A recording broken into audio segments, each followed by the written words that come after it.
से राधा वल्लभ श्री हरिवंश महाराज जी, आपके चरणों में कोटि कोटि प्रणाम। महाराज जी, मैं एक विद्यार्थी हूँ। महाराज जी, मेरे अंदर ये बात चलती रहती है कि बहुत सारे मेरी पदों की प्राप्ति हो, बट मन भटकता रहता है कैसे अपने लक्ष्य की प्राप्ति करूं। बट मैं भगवत मार्ग भी छोड़ना नहीं चाहता। महाराज जी, दोनों का समावेश करते हुए मैं कैसे अपने उस लक्ष्य की प्राप्ति भी करूं जो एक संसार में मेरे अंदर श्री जी प्रेरणा करते हैं। श्री भगवान ने कहा है, अनेक चित्त विभ्रांत मोहजाल समावृता। हमारी चित्त वृत्ति भ्रांत हो चुकी है अनेकता में।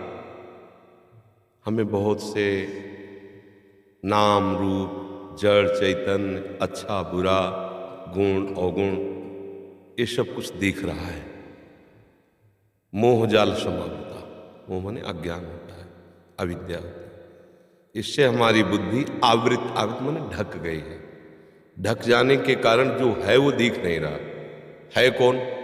भगवान कह रहे, मत्ता परतरम नान्यत किंचिदस्ति धनंजय। इस संपूर्ण सृष्टि में मेरे सिवा कोई नहीं है। जब सृष्टि प्रभु ने रची तो किसी बाह्य सामग्री का कहीं भी किंचन मात्र कुछ नहीं था। जो अभी दिखाई दे रहा है वो सब मेरे प्रभु ही बने हुए हैं, प्रभु ही बनाने वाले हैं, प्रभु ही बनने वाले हैं। अब ये सृष्टि को जब हम प्रभु के भाव से देखेंगे, मान लो हम अभी भगवत भाव से नहीं देख पा रहे, लेकिन है ना प्रभु की, प्रभु हैं ये हम तो अनुभव नहीं कर पा रहे, पर प्रभु की है। प्रभु की है तो मुझे सेवा मिली है।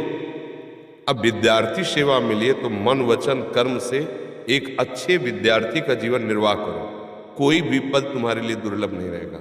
यदि आप मन वचन कर्म से विद्या को भगवान का स्वरूप मानकर अपना कर्तव्य भगवान की प्रसन्नता का हेतु रख करके विद्या अध्ययन करोगे तो विद्या भगवान प्रदान करते हैं। ये जो हम अपनी विद्या पढ़ के बुद्धि से करते हैं एक सीमित होती है, और जो भगवान विद्या प्रदान करते हैं तो असीम विद्या होती है। वो त्रिगुणातीत विद्या होती है, उसे कोई परास्त नहीं कर सकता है। इसलिए बच्चा, विद्या भगवान का स्वरूप है। अध्ययन करना हमारी सेवा है।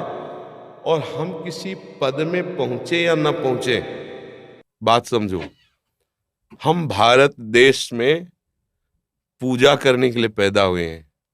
ये भारत देश हमारा पूजा स्थान है। प्रत्येक प्राणी हमारा पूज्य है। और हमें डॉक्टर बनावे, मास्टर बनावे, हमें पदाधिकारी बनावे तो हम पूजक होंगे, स्वामी नहीं होंगे। अगर हमारी ये भावना है तो हम एक किसान बनकर भी पूरे देश का हित कर सकते हैं।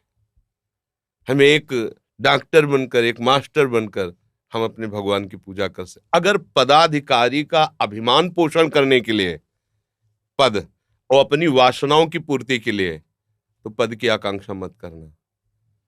और अगर है कि हम अपने भारत देश के पूजा ग्रह हमारे भगवान का, हम यहाँ पूजा करना चाहते हैं, हमें कोई ऐसा पद मिले, ऐसा कोई शासन विभाग मिले, ऐसा कोई सेवा विभाग मिले जिससे बहुत लोगों को, जो गरीब हैं, अशिक्षित हैं, जिनको हम सुख पहुंचा सकते हैं, हमें ऐसा भगवान पद दे और मैं वह सेवा करूं तो निश्चित वो पद मिल जाएगा।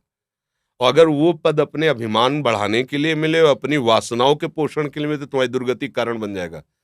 चाहे जितने बड़े पद में बैठे हो, अगर आप कहीं दूसरों का शोषण करने लगे, अधर्म द्वारा चलने लगे तो आपकी दुर्गति हो जाएगी। क्योंकि ये पुण्य बल से कुछ समय के लिए मिला है, इसके बाद हट जाएगा। जब शरीर ही नहीं रहेगा तो ये पद कैसे रहेगा? और हमें शरीर मिला परम पद के लिए, जिसको कभी कोई भी नहीं हटा सकता, अविचल अविनाशी पद के लिए। तो ये संपूर्ण सृष्टि भगवान की ही सेवा है।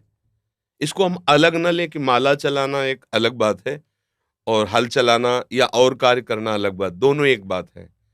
वो प्रभु का पार्षद माला चला के प्रभु को प्रसन्न कर रहा है, एक प्रभु का पार्षद बॉर्डर पे खड़ा होकर के गोली चला करके वो भगवान की सेवा कर रहा है। उसमें कोई अंतर नहीं। तो इसमें ये दो विभाग हो ही नहीं सकते कि एक संसार विभाग हो गया, एक भगवान का विभाग, तब तो बड़ा गलत हो जाएगा। एक का ही विभाग है, सेवा के अलग अलग विभाग हैं। ये बात समझना। आपको समझ में आई?